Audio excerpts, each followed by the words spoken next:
Hello and welcome to KnightVision. I'm Taylor Coggins. Today we have a very special program for you. We have our on-field reporter, Isai Dudois, with a special report. We have our own Rebecca Jobe reporting on the pep rally.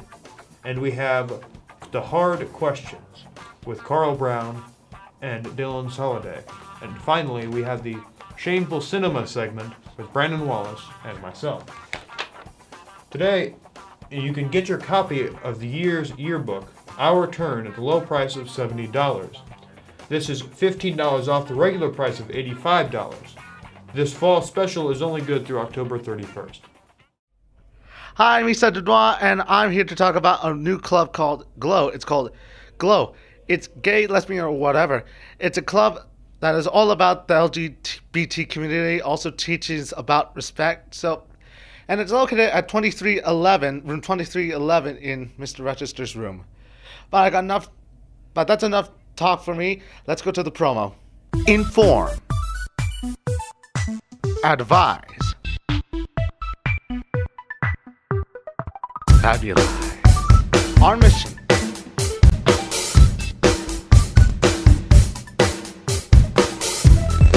Together forever.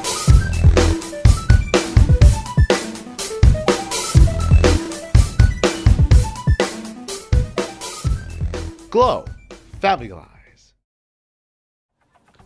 Let's start off with an announcement from school.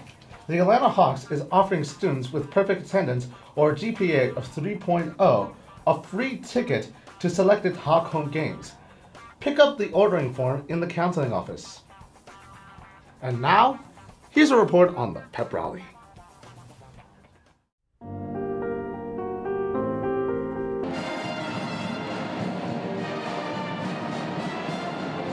Everyone came to cheer on the teams and the homecoming court.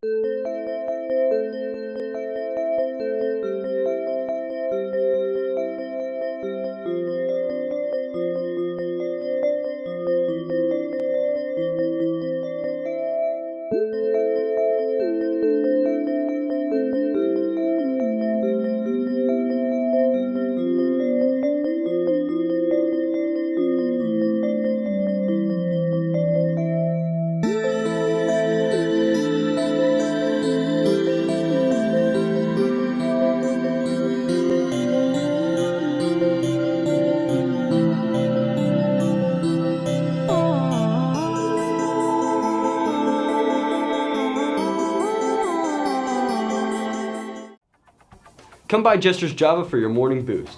Flavors for this week are apple raspberry and orange mango. Come by room 1207 between 8 and 8:30. Now on to the next segment, where we at KnightVision ask the tough questions. So, why isn't phonetic spelled the way it sounds? If olive oil comes from olives, then where does baby oil come from? Babies. What did the cured ham actually have? Oh, life. He was cured of life. So, you know how on most packages it says open here? Yeah. Well, what's the protocol for if it says open somewhere else?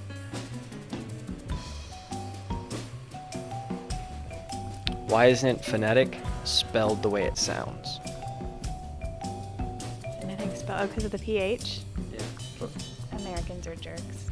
So, if a deaf person is going to court, is it still called a hearing? What? Why aren't apartments called togetherments? Well, I guess they don't want people together in the apartments. They'd rather them be apart. I don't know. These are tough questions. That was a great segment. Coming up, we've got what we now call our Shameful Cinema. Hello, and welcome to Shameful Cinema. Today we're looking at a movie called Troll 2. You probably haven't heard of this movie, but you've definitely seen this. In this movie, it follows a family, but more specifically, a young boy. Now, this young boy is haunted by the ghost of his dead grandfather. Anyways, this family swaps houses with another family, and they go to live in the town of Nilbog for a vacation. Now, Nilbog will come into play, namely because it's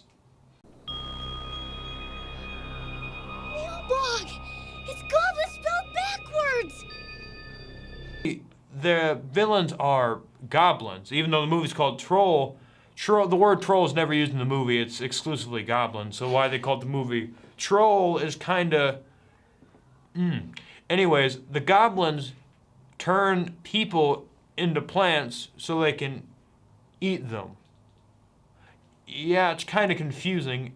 Anyways, the whole But this movie isn't supposed to make sense now, is it? I guess not. Anyways, in this movie, they fight the goblins, and the townspeople are working for the goblins, and they try to turn this family into food for the goblins. It's kind of, Dumb. yeah. Now, the main problem with this film is the acting. The movie has some of the most corny acting you've ever seen. Cornier than what we're doing right now on Night Vision. Okay, I'll tell my father that you're coming with us tomorrow. Where are we going? Nilbog, a wonderful half-empty town. Oh, Elliot, it will be wonderful. It's got some of the worst moments in acting history. And, well, let's watch that clip again. Oh my God! After that, I don't think I really have to go in depth about the acting. Dad! Now we're going to talk about our favorite scenes. My personal favorite scene is when the group of teenagers is turned into plant foods and then they're eaten by the trolls. Or, wait, the goblins, sorry. Goblins, trolls. Does it make any sense? No. Now, as for my favorite scene is the part where the family's about to eat the food and, you know, you got this, like, full buffet of food going on, and the kid has to stop them before they eat it, or else they're gonna turn into plants, because that makes sense. Yeah, Either way. the food turns you into the plants, which the goblins eat. Doesn't make any sense. But how does the kid stop them? Well, time is frozen by the dead ghost grandpa, and he just stands on the table, casually unzips his pants, and pees all over the food. Yep. And it leads to perhaps the greatest scene in film history. Do you see this writing? Do you know what it means? Hospitality. And you can't piss on hospitality. I won't allow it. You should really watch this movie. I'm actually gonna give it like an 8 out of 10 actually, because it's so fun to watch, and it'll actually get you laughing a lifetime. So if you want to have fun just with your friend, watch this with friends because it's much funnier. Just get your friends together and just watch this movie. It's really enjoyable, and just how dumb and just full of holes the whole thing is. And if you're really interested, you can look at this. There's on Netflix. There's a documentary called Best Worst Movie, chronicling the people that acted in this movie and what they're doing today. It's a really good documentary. It's on Netflix. now, you know, you might be saying like, oh, documentary or not, but actually it's kind of funny. Like, I personally saw it, and it's funny watching like the director being like literally the worst person in the world and yelling at the cast and crew. He insists that this movie is a masterpiece and that Americans do not get it. Oscar worthy. They can. Goblins still exist. Your Grandpa Seth is telling you. That was a great segment from Shameful Cinema. And that wraps up our show.